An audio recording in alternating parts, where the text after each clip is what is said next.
예수님께서 십자가에 달리시기 전에 제자들에게 이런 약속을 하셨습니다. 나를 믿는 자는 내가 하는 일을 저도 할 수 있을 것이다. 그리고 또한 내가 한 것보다 더 큰 일도 하게 될 것이다. 그렇게 말씀하셨습니다. 여러분 기억나십니까? 네. 이 말씀이 어디에 있죠? 요한복음. 물론 성경에 있죠. 성경에 어느 성경에 있어요? 요한복음 14장에 있습니다. 나를 믿는 자는 나의 하는 일을 저도 할 수 있을 것이요 또한 이보다 더 큰 일도 하게 될 것이니 이는 내가 아버지께로 가느니라. 그렇게 말씀했습니다. 그리고 이어서 주어지는 말씀이 너희가 내 이름으로 무엇을 구하면 내가 행할 것이다. 너희가 내 이름으로 무엇을 구하든지 내가 행할 것이다. 우리 예수님이 그렇게 약속하셨습니다.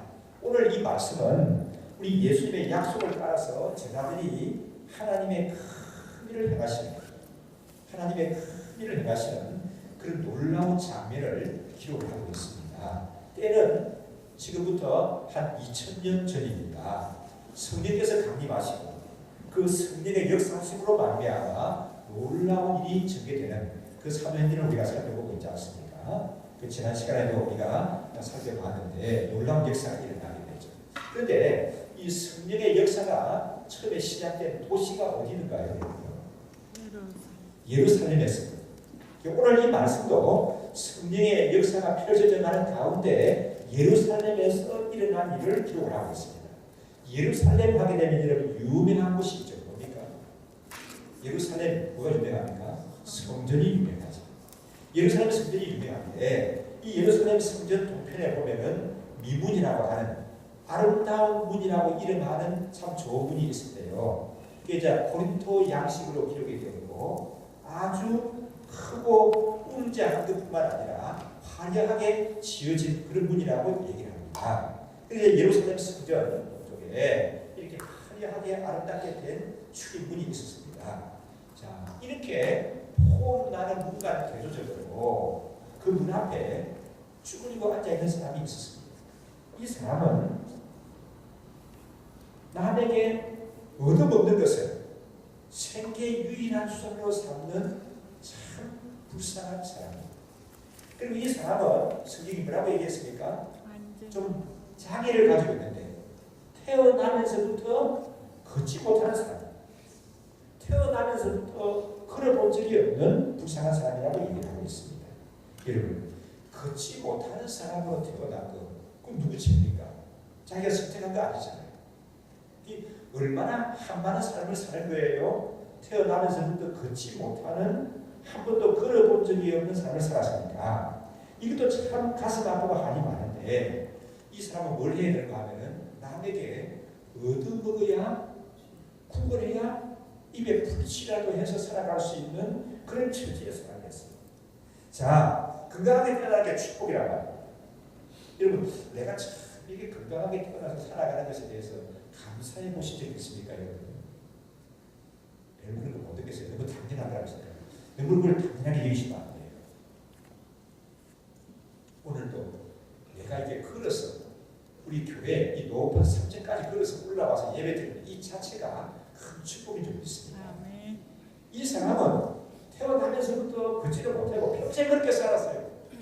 뭐 그렇게 살았으면 여러분도 먹을 거라도 좀 넉넉해야 되지 않습니까? 그 먹을 게 좀 넉넉하게 되면 세상이라도 많으면 밥 해주는 사람도 있고 어디 갈 때는 좀 안내해주고 업어주는 사람도 있고 뭐 좀 이런 사람도 있어야 되는데 이 사람은 지지리도 또 가난했습니다. 그래서 태어나면서부터 걷지 못하는 것뿐만 아니라 남에게 도움을 요청해야 하루하루 도움을 요청해야 생명을 유지해 나아갈 수 있는 그런 상황 가운데 있는 사람이었습니다. 이 오늘 3장 말씀이죠. 뒤에 4장에 가서 보게 되면 이 사람의 나이가 40세 되었다고 얘기합니다. 40세쯤 되었다. 그렇게 말합니다. 그러니까 여러분 40년 동안 어떻게 살아온 인생입니까? 40년 동안 이 몸의 불편함을 질병을 안고 장애를 안고 불편하게 사는 것뿐만 아니라 가난 속에서 남의 눈치를 보면서 다니면서 구걸해서 살아보는 참으로 불쌍하기 짝이 없는 그런 삶을 40년 동안 살아본 인생이다. 이렇게 볼 수가 있습니다. 이 사람은 오늘도 그냥 있을 수가 없어요. 왜? 먹고 살기 위해서 나가서 도움을 요청해야 됩니다. 그래서 성전 미문에 앉아서 지나가는 사람들에게 한 푼 주세요. 참 선생님은 이 물이 흐르고 좋습니다. 오늘은 좋은 일 있으신가 보죠. 한 푼 주고 가시죠. 한 푼 주고 가시죠. 이런 식으로 지나가는 사람들에게 막 손을 내밀고 도움을 요청하는 거예요. 그런데 이 불쌍한 사람 앞에 베드로와 요한이 나타나게 되었습니다. 베드로와 요한이 나타났습니다. 이 불쌍한 사나이는 늘 하던 대로 손을 내밀면서 도움을 요청했습니다. 그런데 그날은 달랐어요. 재수 좋은 날은 뭐가 주어집니까? 차디찬 동전이 몇 입 주어진 거예요. 그리고 오늘 재수 좋은 날이다. 그렇게 생각할 수가 없는데 그날은 손을 내밀었는데 동전이 주어진 것이 아니에요. 동전을 금을 쓸 수 있는 것이 아니었습니다. 그럼 어떤 일이 주어졌는가 하면 그의 40평생에 느껴보지 못한 놀라운 변화가 그 삶 속에서 일어나게 되었습니다.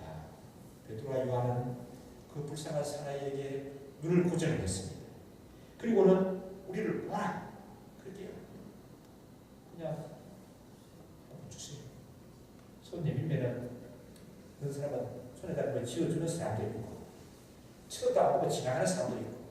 근데 이 베드로와 요한은 지금 뭐라고 하는 거예요? 우리를 봐라. 그러니까 이 사람이 마음이 어땠을까요? 기대감이 생겼을 겁니다. 이 사람은 뭔가 나에게 좀 많이 뭘 주려고 하는 겁니다. 한 큼 보면 나에게 집을 주려고 하는 겁니다. 그래 기대감을 가지고 바라봤습니다. 그런데 그 다음 나오는 말이 영 실망스러워요. 아니 근데 그랬지 지나갔든지. 그런데 베드로와 요한은 유별나게 딱 멈춰서더니만은 우리를 보세요. 우리를 주목하여 보세요. 이렇게 얘기하는 거 아닙니까? 그러니까 이 사람은 틀림없이 많이 줄 사람이다. 이렇게 기대감이 들었죠. 근데 그 다음 순간 나오는 베드로와 요한의 말이 뭡니까? 은과금은 나에게 없다. 은과금은 나에게 없다. 그 순간 또 이 불쌍한 사나이의 마음이 어땠을까요? 몰라요. 그럼 왜 쳐다보라고 그래요? 줄 게 없으면 그냥 가지.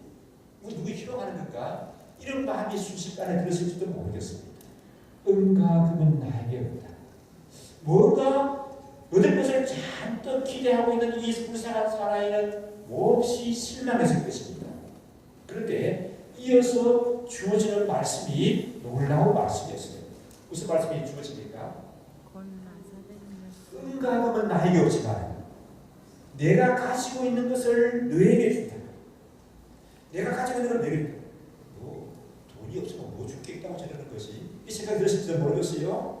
그래서 내가 가지고 있는 것을 너에게 주는데 이분들이 가지고 있는 게 뭐라는 겁니까? 곧 나사렛 예수 그리스도의 이름으로 걸어라 이렇게 말씀하는 거예요.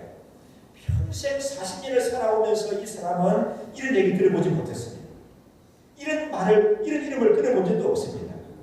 나는 너에게 줄 돈이 없다. 그래 내가 가진 것을 너에게 주노니 나사렛 예수 그리스도의 이름으로 일어나서 걸으라 말씀합니다.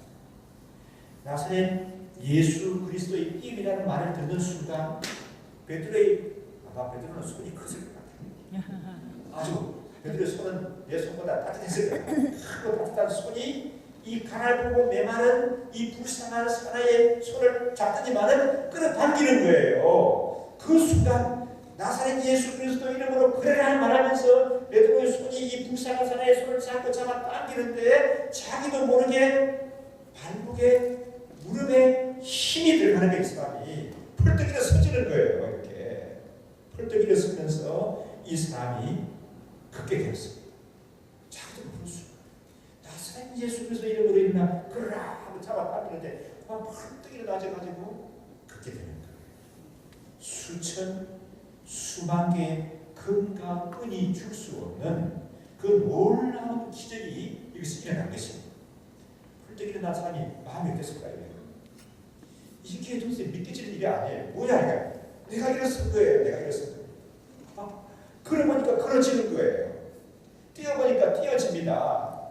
그동안 보니까 이 사람은 매일 성전 이문에 쭈그리고 앉아있었는데 아마 지나가는 개도 부러웠을 때가 있을 거예요. 어딘가는 고양이가 부를 때도 있었을 겁니다. 이야, 너는 고양이, 개들은 내보다 낫구나. 뛰기도 하고 걸어가기도 하고. 아이고 불쌍한 내 스승이야. 뭐 그러면서 살아줄지 모르겠는데 자기가 이래 난 거예요. 그런 거예요. 걷는 것뿐만 아니라 또 뛰어보니까 그러니까 뛰어지는 겁니다. 이게 신기합니다. 앉아보니까 쭈그려 앉아서요. 쪼그려 뛰기를 해보니까 또 쪼그려 뛰기도 되는 겁니다. 그래서 이 사람은 기뻐서 뛰기도 하고 걷기도 하면서 성전 안으로 들어가서 놀라운 일을 입으신 하나님을 찬양했다고 말씀입니다. 그렇게 기록하고 있습니다. 40년을 걷지 못하고 살아갔어요. 얻어먹는 것을 그 어떤 직업으로 삼고 살아온 사람이에요. 그런데 나사렛 예수 그리스도의 이름을 듣고 그 순간 일생일대 최고의 순간을 이 불쌍한 사나이는 맞이하게 된 것입니다. 가슴에 벅차오르는 어떤 감동, 어떤 그 생명의 그 희열이라고 할까요? 그런 기쁨이 이 불쌍한 사나이 속에서는 막 차고 넘쳤을 거예요. 여태까지 앉아있을 때 40년 동안 불쌍한 사나이로 살아났지. 나사렛 예수 그리스도의 이름을 듣는 그 순간부터는 이제는 불쌍한 사나이가 아니에요.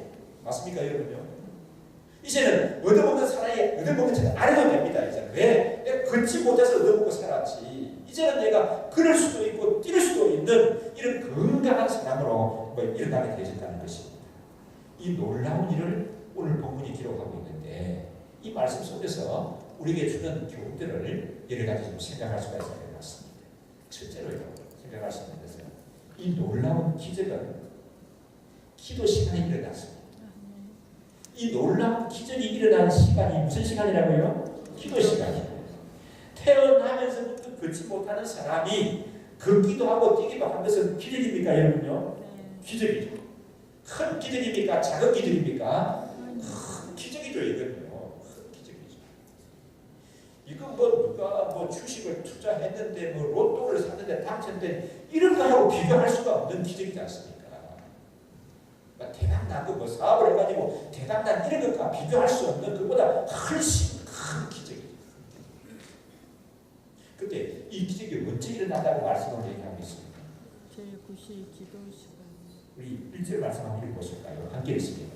제9시 기도 시간에 베드로와 요한이 성전에 올라가니 기도 시간이 일어난다고 얘기하고 있습니다. 이 사도행전의 기자가 기록을 하는데 이렇게 말합니다. 베드로와 요한이 태어나면서부터 걷지 못한 40년 된 안진병이를 일으켰었습니다. 그런데 그때가 기도하는 시간이었습니다. 제9시였습니다. 이렇게 기도할 수도 있는데 이 사건을 기록하면서 무엇부터 쓰고 있습니까? 제9시 기도 시간이라는 것을 강조를 하고 있습니다. 이게 뭘 말하는가 하면은 기도 시간에 일어난다는 것을 말씀하는 거예요. 기도 시간이라는 것. 여러분 기도 시간이 중요한 거예요. 베드로와 요한이 뭐하러 성전에 올라갔어요? 기도 시간이 되어서 기도하러 성전에 올라갔다고 말합니다. 여러분 기도하시면 된다는 것을 아십니까? 또 기도해야 된다는 것을 아십니까? 다 아시죠? 그러면 여러분이 기도하는 자리에 계십니까? 여러분이 기도하는 삶을 살고 계시다는 말씀입니다. 기도하면 된다는 것도 아시고 기도해야 된다는 것도 아시면서 기도의 자리를 잘 지키지 못하는 것은 왜 그러실까요? 공통된 이유가 바빠서 그렇다는 거예요. 바빠서. 그러면 생각해 봅시다. 베드로와 요한은 바쁜 사람이었을까요? 좀 한가한 사람이었을까요? 제가 보기에 이 사도행전 2장 이후에 나오는 베드로와 요한은 저도 참 바쁜 목사인데 제가 하고는 비교할 수 없이 훨씬 바쁜 사람이었습니다. 그런데 왜 바쁜가 하는 것은 이따가 또 말씀드리겠습니다. 바쁜 것을 핑계로 기도 시간을 잊어버리지 않았다는 거예요. 바쁘기 때문에 기도 못한다는 것이 이들에게는 핑계가 안 됐다는 거예요. 그럼 왜 9시 기도 시간인가 하면 당시에 경건한 유대인들은 하루에 3번씩 기도하는 시간이 있어요. 제3시와 제6시와 제9시입니다. 지금은 몇 시간 됐습니까? 제9시거든요. 제9시는 우리 한국 시간으로 몇 시 하면 오후 3시. 오후 3시에 기도하러 간다는 거예요. 그럼 오후 3시는 여러분 기도하기에 쉬운 시간입니까? 어려운 시간입니까? 어려운 시간. 어려운 시간이죠. 집에서 한가하게 다른 일, 직장을 안 가지고 있는 사람도 오후 3시는 기도하기가 쉽지가 않아요. 학교에 가고 대부분의 사회생활을 하는 사람들이 있어서 제 오후 3시는 기도하기에 쉬운 시간이 아니죠. 뭔가 일에 몰두해야 될 시간이고, 뭐 바쁘게 사람들을 만나야 될 시간이고, 공부에 몰두해야 될 그런 시간입니다.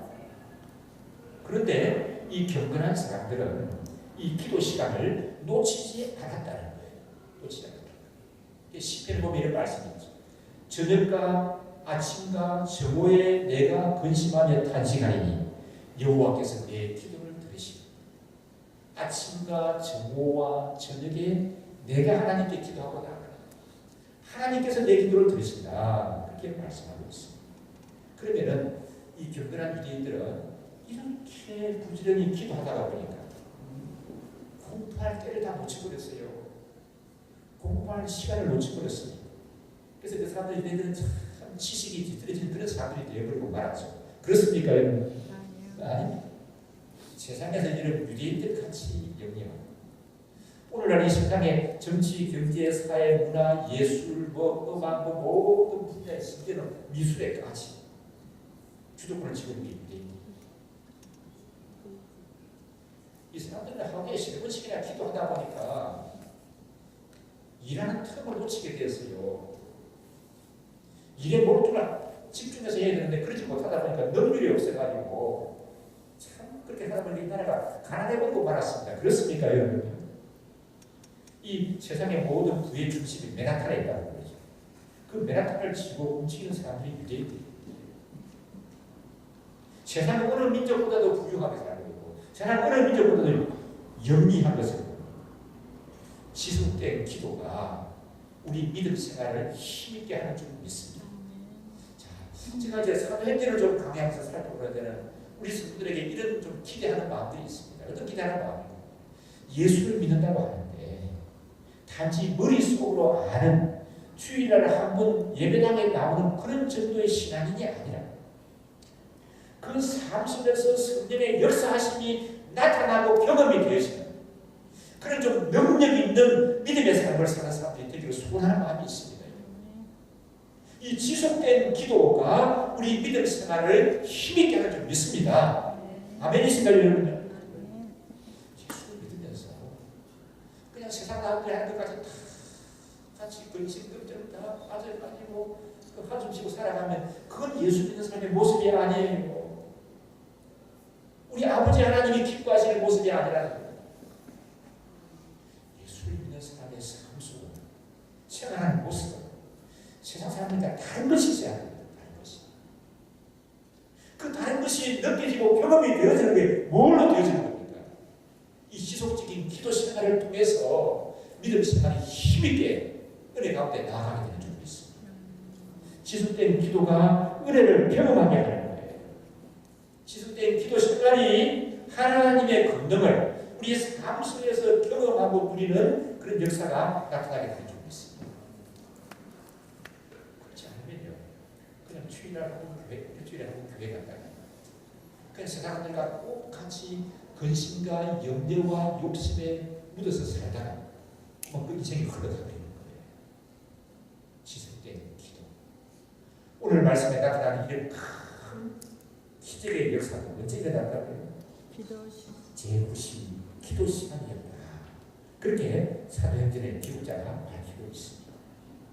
두 번째로 생각할 수 있는 경우는 이와 같은 놀라운 변화가 일어났는데, 이 놀라운 변화가 일어난 것은 베드로와 요한이 한 영혼에 대한 사랑이 있었습니다. 한 영혼을 외면하지 않고 집중하는 그런 사랑이 있었다는 겁니다. 여러분, 베드로와 요한은 큰 일을 하는 사람들입니다. 맞습니까? 더 이상 갈릴리에서 고기 잡던 그들이 아니에요. 이 사도행전 2장 이후에 나타나는 베드로와 요한의 모습을 보게 되면 온 세계를 가슴에 품고 일하는 사람들입니다. 땅 끝까지 나가서 주의 복음을 전하는데 앞장서서 주도적인 일을 하는 사람들입니다. 온 세계 사람들을 가슴에 품고 일하는데 실질적인 능력도 가진 사람들이에요. 실력도 가진 사람들입니다. 왜? 그에게 성령이 나타나게 되니까 놀라운 일이 있었지 않습니까? 앞서 있었죠. 이 자리에 보니까. 한번 설교하니까 몇 명이 회개하게 됐다고요? 30명이나 되는 사람이 회개하고 주교로 돌아오는 그런 역사가 있었거든요. 그러니까 지금 이 베드로와 요한이 목회하는 교인들은 뭐 수천 명이 넘는 사람들입니다. 제 주위에 어떤 목사님이 있는데 좀 교회 사이즈가 좀 커요. 그 목사님 만나려고 하게 되면 참 힘들어요. 전화가 안 돼요. 직접 전화가 안 되고 누구를 통하는가? 비서를 통해서 시간 약속을 잡아요. 비서를 통해서. 그런 분들이 많이 있습니다. 그러면 베드로와 요한은 목회하는 교인들이 뭐 몇 명이 안 돼요, 이렇게? 수천 명이 넘습니다. 지금 수천 명이 넘는 사람을 목회하고 있거든요. 그리고 이제 큰 사역을 베풀고 있지 않습니까? 이런 큰 일을 하는 사람들에게는 작은 일은 그냥 지나칠 수가 있지. 그렇게 생각할 수가 있지 않습니까? 이런 큰 일을 하는 베드로와 요한에게 보십시오. 태어나면서부터 걷지 못하는 사람이 항상 하는 대로 성전 앞에 앉아서 쭈그리고 있다가 뭘 좀 도와달라고 요청하고 있습니다. 내가 지금 돌봐야 될 가져가야 될 사람이 수천 명이에요. 내가 기도하러 가는 게 중요한 시간인데 뭐 저런 사람 하나 외면하고 간다고 해서 베드로와 요한을 누가 욕하겠습니까? 지금 부산한 사람 돌보는 것은 좀 베드로와 요한이 아니라 다른 좀 더 시간적인 여유가 있는 사람이 돌봐야 된다고 생각할 수 있지 않겠습니까? 그런데 이 힘없고 가난하고 불쌍한 사나이에게 베드로와 요한은 지나치지 않고 관심을 가졌다는 겁니다. 한 영혼을 주목하여 보는 그런 사랑이 있었다는 것입니다. 이것이 여러분 참 중요한 것 같아요. 우리 삶 속에 있어서 특히 우리 예수님을 구세주로 믿는 하나님의 자녀들에게 있어서는 한 영혼을 외면하지 말아야 합니다. 한 영혼이지. 우리 주위에 보면은 우리의 관심과 도움을 필요로 하는 사람들이 의외로 참 많이 있습니다. 요즘은 문화가 이렇게 발달이 되고 문명이 발달이 되고 이런 첨단 문명의 이기들을 누리면서도 사람들이 고독하다고 말하는 사람들은 소통이 안 된다고 말하는 사람들이 너무 많이 있습니다. 사람들의 어떤 고독을 풀어주고 사람들의 마음을 어떻게 좀 이루어주는 것은 문명의 발달로 안 된다는 것을 저는 단정합니다. 왜 그런가 하면 보십시오. 여러분요. 저희만 카톡만 해도 여기 보면 뭐 수천 개의 카톡이 뭐 들어가 있거든요. 하루에도 뭐 매일 내용을 다 보내고 뭐 영상까지 보내고 사진 찍어가 보는 것도 다 보내면서 소통이 안 된대요. 소통이. 말이 되는 얘기입니까 여러분? 소통이 안 된다고 하는 말은 한 달을 살았는데 한 번도 보지 못했어요. 소식도 못 들었습니다. 그 사람하고 소통이 안 된다 이래 말해야 되는 거 아닙니까? 하루에도 수십 통의 뭡니까 이거 뭐 카톡에 메시지를 주고 받으면서도 소통이 안 된다고 말하니까 이게 얼마나 답답했을까요? 왜 그럴까요? 주님 오실 때가 가까워올수록 사람들은 많은 문명의 위기를 누리고 살아가지만 고독함, 허전함, 이 외로움 더할 거라고 생각합니다. 우리 주위에 보면은 이 따뜻한 관심과 도움을 필요로 하는 사람들이 많아요. 바보다는 것을 핑계로 외면해버리고 무시해버리는 사람이 우리에게 있지는 않는지 우리 좀 살펴봐야 할 것입니다. 베드로와 요한이 얼마나 바쁜 사람입니까? 얼마나 큰 일을 하는 사람입니까? 그런데 그냥 지나쳐버릴 수 있는 그 사람을 놓치지 않고 그 사람을 주목하여 하고 그의 필요한 걸 채워주려고 애를 쓴다는 겁니다. 그 한 영혼에 대한 관심이 있었다는 거예요. 우리는 바쁘다고 하는 핑계 속에 외면해버리고 무시해버리고 많은 사람들 많이 있지 않습니까? 죄송합니다만 바쁘다고 하는 핑계 속에 아내도 무시해버리는 경우들이 많이 있는 것 같아요. 바쁘고 피곤하다고 하는 핑계 속에 남편도 무시해버리는 사람들이 있는 것 같습니다. 바쁘고 피곤하고 또 힘들다고 하는 핑계 속에서 사랑하는 가족과의 따뜻한 한 번의 만남도 외면해버리고 많은 그런 사람들이 의외로 이 시대는 많이 있는 것을 보게 됩니다. 여러분, 우리 주위에는 여러분 가장 가까이에요. 여러분의 따뜻한 손 한 번 잡아주는 거예요. 따뜻한 말 한마디 해주는 것은 그리워하는 사람이 있다는 사실을 놓치지 마십시오.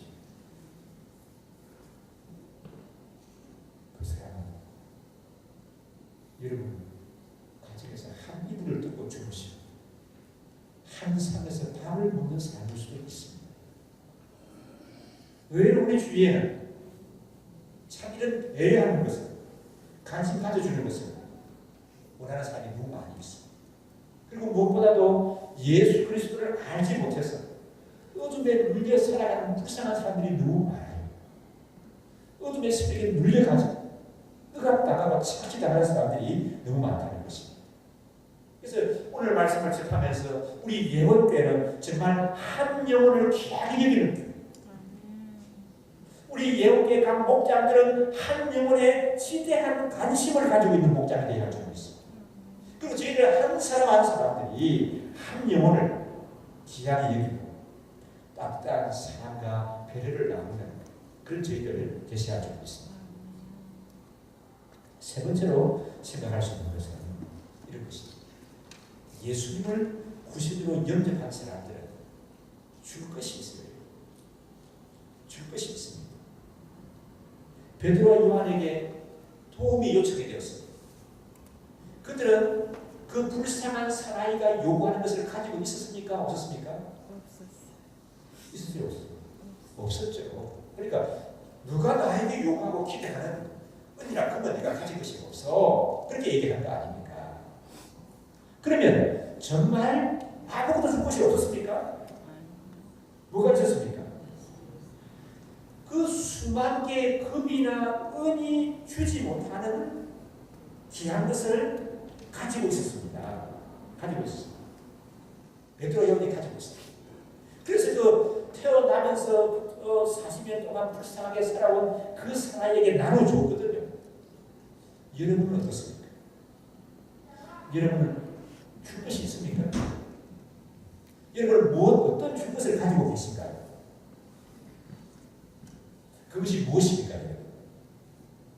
누가 줄 것을 가지고 그게 무엇입니까? 사랑하는 자녀들에게 여러분 뭘 줄 수가 있죠? 사랑하는 손주들에게 뭘 줄 것을 가지고 계십니까?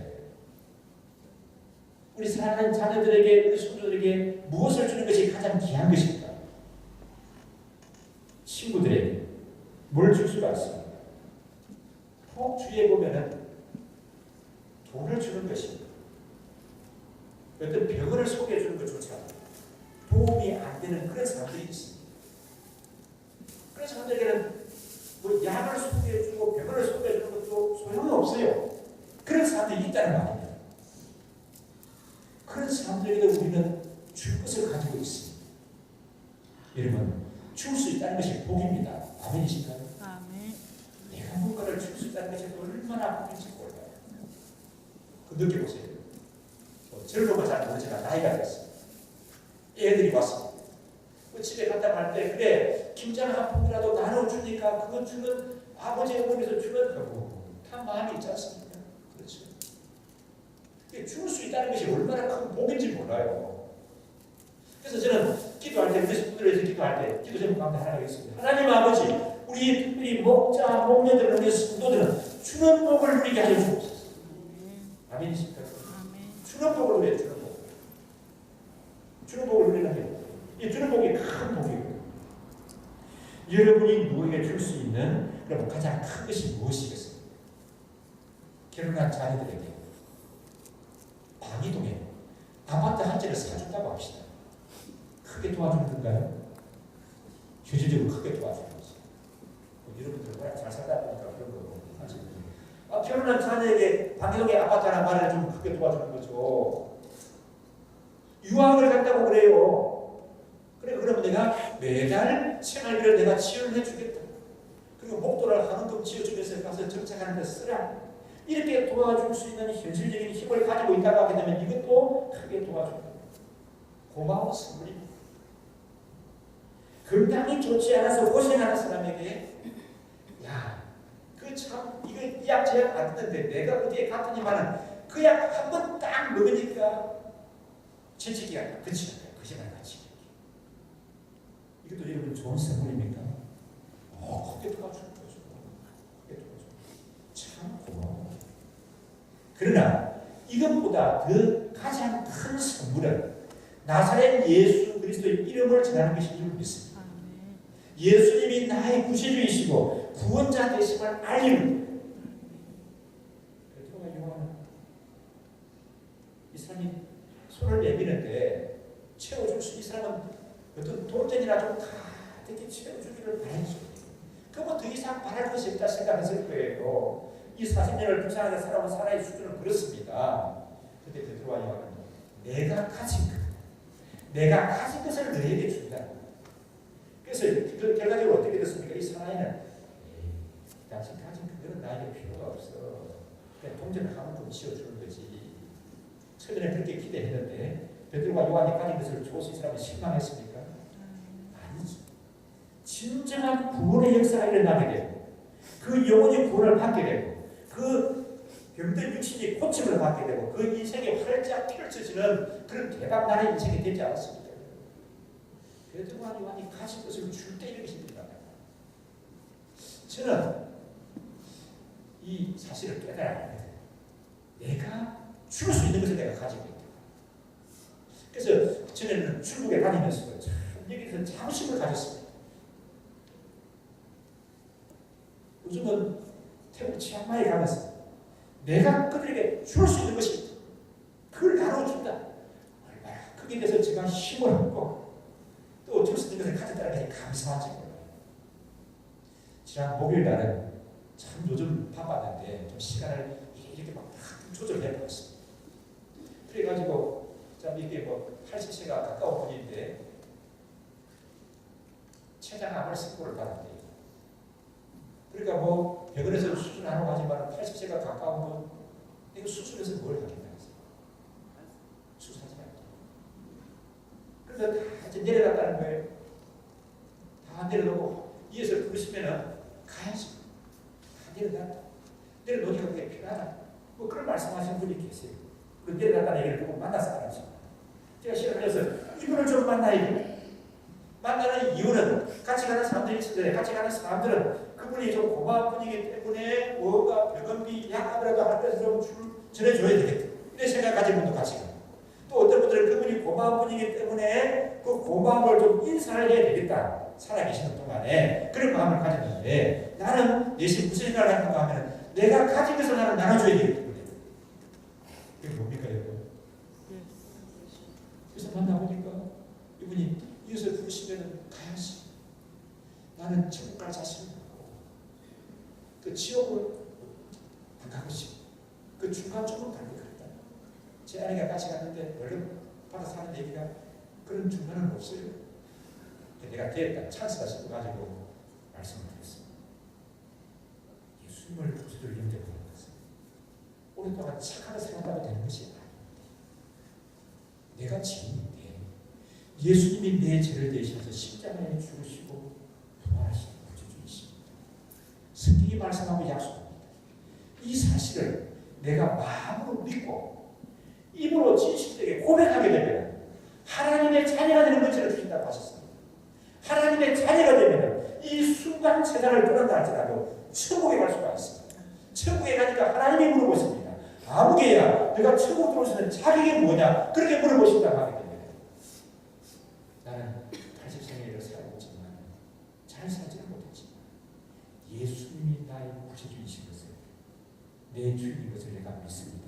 그렇게 대답하신다면 하나님께서 틀림없이 너는 내 아들이구나. 천국으로 어서 오너라. 하나님이 그렇게 말해주실 줄 믿습니다. 제 기도를 따라하십시오. 그러면서 예수님 영접할 기도를 하는데 진지하게 그분의 기도를 따라해요. 멀리 지방에 갔다 왔는데 참 그날은 힘이 났습니다. 저는 간혹 이런 일이 있습니다. 누군가에게 복음을 전해야 되는데 필요하다고 하게 되면 여러 가지 조정해서 예를 들어서 일본에 그런 필요한 사람이 있다고 하게 되면 내가 비행기표 다 끊어서 나랑 다니고 용기가 있어요. 중국에 그런 사람이 있다고 하게 되면 내가 비행기표 끊어서 시간을 내어서 나는 한 사람에게 복음을 전하고 오고 싶은 그런 마음을 가지고 있습니다. 혹시 여러분 주위에 이런 복음이 필요한 사람이 있다고 말씀해 주신다고 하게 되면 제가 꼭 원하는 시간을 못 간다 할지라도 시간을 조절해서라도 가도록 해보고 있습니다. 사랑하는 여러분, 이 불쌍한 사람이 몇 년을 그렇게 살았다고요? 40. 40년을 그렇게 살았어요. 그 인생이 얼마나 무지무지합니까, 여러분? 이분에게 금과 금이 주지 못하는 그런 놀라운 사람의 변화가 일어났습니다. 뭘 통해서 일어났습니까? 베드로와 요한이 가진 것이 전해질 때 일어났습니다.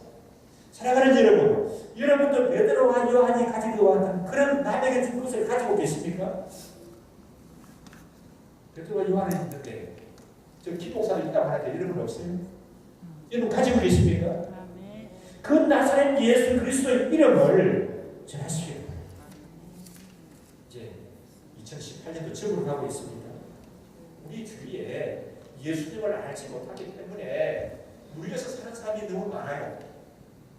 예수님을 구세주로 영접하지 못했기 때문에 어둠의 세력에 지배당하는 사람이 많이 있다는 것입니다. 미루지 마십시다. 미루지 마십시다. 좀 금년이 다가기 전에 주위에 있는 사람, 예수님을 필요로 하는 사람에게 내가 좀 예수님을 전하겠다. 그런 각오들을 가지시고 이분 한 주간을 살아가시면서도 어떤 사람에게 내가 전해볼까 하는 마음을 가지고 나갈 때 하나님이 그런 사람을 만나게 하시고 여러분을 통해서도 놀라운 은혜의 역사가 나타나게 해주실 줄 믿습니다. 그 다음 네 번째로 생각할 수 있는 것은 복음의 능력입니다. 이렇게 한번 생각해 보십시다. 베드로와 요한이 이 불쌍한 사나이가 요구하는 것을 충분히 충족해 줄 수 있는 은과 금을 가진 사람이었다고 생각해 보십시오.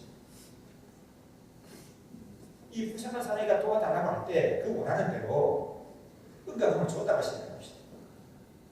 아니 뭐 은과 금은 그냥 한 움큼 지어주는 정도가 아니라 살집은 있어요. 내가 집을 하나 마련해 줄게. 그럼 평생 살아야 하는데 뭘 거둬서야 되잖아요. 그것도 내가 해결해 주겠습니다. 베드로와 요한이 이 불쌍한 사람에게 살 집을 마련해주고 평생 먹을 어떤 재산을 마련해줬다고 하십시다. 그랬다고 하면은 이런 변화가 일어났을까요? 이런 변화가 일어났겠습니까? 이 사람의 이렇게 근본적인 문제가 해결이 되겠다는 말씀입니다. 그의 연약한 무릎을 이렇게 세우고 걷게 할 수 있었겠다는 말씀입니다. 나사렛 예수 그리스도의 이름이 그에게 선포가 될 때, 나사렛 예수 그리스도의 이름이 그에게 전해질 때 40년 동안이나 여기에서 살았던 연약함을 떨쳐버리고 펄떡 일어나서 걷는 것뿐만 아니라 뛰어갈 수도 있는, 그리고 하나님을 찬양하는 놀라운 은혜 가운데 이 사람이 있게 되었습니다. 오늘 본문에 제일 중요한 것이 무엇인가? 제일 중요한 것이 무엇인가?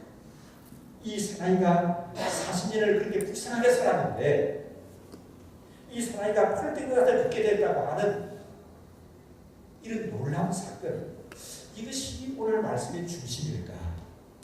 저는 그것보다 더 중요한 것이 있다고 생각합니다. 뭘까요? 문제를 생각해 보십시오. 오늘 말씀의 제일 중요한 포인트가 뭘까요? 40년을 불쌍하게 살았던 사나이가 베드로의 경험을 통해서 고침을 받고 일어나 걷게 되고 뛰게 되었다는 이 사건일까요? 저는 그보다 더 중요한 것이 있다고 말씀하고 있습니다. 그게 뭘까요? 이 불쌍한 사나이가 자기를 치료한 모든 능력의 근원이 누구에서 나왔다는 겁니까? 나사렛 예수에게서 나왔다는 것을 알게 됐다는 이 사실입니다. 나사렛 예수 그리스도의 이름이 이 사람을 낫게 한 거예요. 나사렛 예수 그리스도의 이름이 이 불쌍한 인생을 구원한 것입니다. 이것이 중요한 거예요. 나사렛 예수 그리스도의 이름. 나사렛 예수 그리스도의 이름. 이 나사렛 예수 그리스도의 이름은 지식을 넘어서는 겁니다. 자주 말씀드리는데 우리 예수를 믿는 것은 여러분 몰랐던 것을 아는 것이 아니에요. 우리 지식의 충족으로 끝나버리는 것이 아니라는 거예요. 나사렛 예수 그리스도를 구세주로 믿는 믿음은 우리가 아는 지식의 수준을 훨씬 넘어서 영적인 변화를 가져갑니다. 나사렛 예수 그리스도를 믿는 이 복음의 능력은 은과 금이 가진 돈의 힘을, 돈의 실력을 훨씬 넘어서는 것이라는 사실을 우리가 명심하셔야 될 줄이 있습니다. 우리가 예수님을 구주로 믿는다고 하게 됩니다. 그것을 좀 넘어서는 사람들이 되어야 되는 거예요. 그 수준에 매여서는 안 되는 거예요. 사랑하는 여러분, 베드로와 요한은 자기가 가진 것, 이것은 그 불쌍한 사람이가 원하는 것보다도 훨씬 더 귀한 것이라는 것을 알았습니다. 그리고 그것을 전했습니다. 그럴 때 이 불쌍한 사람에게 변하게 되었습니다. 여러분도 그런 걸 가지고 계십니까? 여러분도 그런 분을 소유하고 계십니까? 아멘이신가요? 여러분도 그분과의 인격적인 관계 속에 계십니까? 이분을 늘 나타내고 지나시기를 바랍니다. 베드로와 요한이 얘기합니다. 당신이 원하는 금과 은을 가지지 못해서, 그러나 나에게 있는 이것을 당신에게 줍니다. 나사렛 예수 그리스도 이름으로 걸으십시오. 여러분, 나사렛 예수 그리스도의 이름을 우리가 가졌습니다. 나사렛 예수 그리스도의 이름이 가지는 이 능력을 우리는 가졌습니다. 이 나사렛 예수 그리스도의 이름을 늘 지나고 나타내는 그런 저희들을 되시는 줄 믿습니다. 함께 우리 마음을 모아서 합심해서 기도하기를 합니다. 하나님 아버지, 정말 나사렛 예수 그리스도의 이름의 능력을 믿고 확신하고 전하는 심령이 되게 도와주시옵소서. 그리고 이 나사렛 예수 그리스도의 이름을 전할 수 있는 그런 우리는 자격을 가졌고 그런 좋은 자산을 가졌습니다. 우리가 가진 이 나사렛 예수 그리스도의 이름이라고 하는 자산을 널리 전하고 나타내고 나눠주는 그런 사람들 되게 인도하여 주시옵소서. 하나님 아버지, 내 지식을 넘어서고 내 상식을 넘어서고 내 경험을 넘어서는 그런 복음의 권세를 누리는 심령 되게 하여 주옵소서. 우리 함께 합심해서 기도하겠습니다. 하나님 아버지, 예수 그리스도의 이름으로 얼마나 우리에게 필요한 꿈과 건강과 생명과 영생을 주시옵소서. 우리가 소유하고 우리가 따를 필요하는 자들에게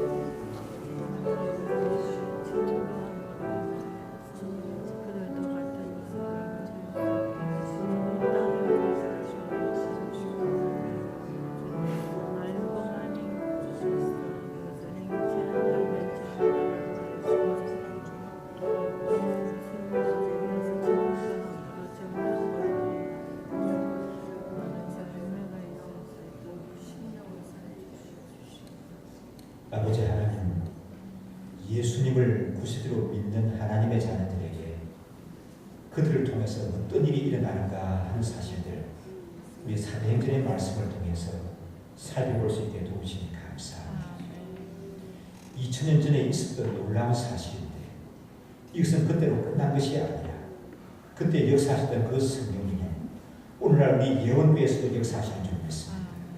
내 삶 속에서도 역사하시는 성령님인 줄 믿습니다. 하나님 아버지, 우리가 가진 예수 그리스도, 나사렛 예수 그리스도의 복음의 능력을 널리 전하고 나누시고 또 베푸는 그런 저희들에게 인도하여 주시옵소서. 감사드리고 예수님 이름으로 기도드리옵나이다.